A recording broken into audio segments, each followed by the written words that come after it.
இது எப்பவுமே ரெசிப்ரோக்கலாகவே இருக்கும்.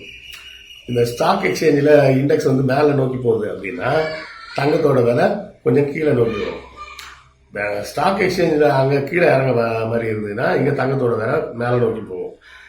என்ன ஒன்று, ஸ்டாக் எக்ஸ்சேஞ்சு விஷயங்களில் நீங்கள் இன்னொரு விஷயம் புரிஞ்சுக்கணும். இன்வெஸ்ட்மெண்ட்டுன்றது வந்து ட்ரேடிங் கிடையாது. இன்வெஸ்ட்மெண்ட் அது வந்து யாருக்கு சரியாக வரும்னா, பல கோடிகளில் டிரான்சாக்ஷன் பண்ணுறாங்கல்ல, அவங்களுக்கு தான் அந்த ட்ரேடிங்கிறது சரியான விஷயம். தங்கத்தை வாங்கி விற்கிறது இல்லை ஸ்டாக் வாங்கி விற்கிறது, ஸ்டாக்ஸை வாங்கி விற்கிறது அப்படின்ற விஷயங்கள்லாம் அவர்களுக்கு 1 கோடி ரூபா பல கோடிகளை உள்ளே போடும்போது ஒரு 4 பாயிண்ட் ஸ்டாக் விலை ஏறிச்சுன்னா கூட அவர்களுக்கு அதன் மூலமாக கிடைக்கக்கூடிய லாபங்கள் பல கோடிகளாக இருக்கும், இல்லை பல லட்சங்களாக இருக்கும். எல்லாம் அதே மாதிரி பாயிண்ட் இறங்குச்சுன்னா கூட அதன் மூலமாக ஏற்படக்கூடிய நஷ்டமும் அது மாதிரி பெரிய அளவில் இருக்கும்.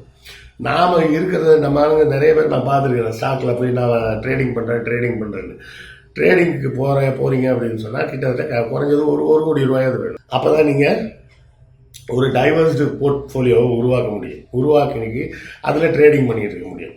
ட்ரேடிங் பண்ணும்போது ஒன்றில் ஏறும் ஒன்றில் இறங்கும், ரெண்டுக்கும் சேர்த்து மொத்தத்தில் இன்றைக்கி மொத்த லாபம் இருக்கா இல்லையான்னு பார்க்கலாம். வெறும் 1 லட்ச ரூபாயை வச்சுக்கிட்டு 50,000 வச்சுக்கிட்டு போய் ஸ்டாக் ட்ரேடிங் பண்ணுறேன்னு போனீங்கன்னா அது ஒரு 10 நாள் 15 நாளில் மொத்தமாக ஒன்றும் இல்லாமல் போயிடும்.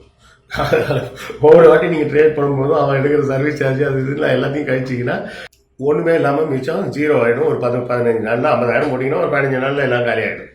ஸோ அப்படி நம்ம ஸ்டாக்கில் காசு போடக்கூடாதுன்னா போடலாம்.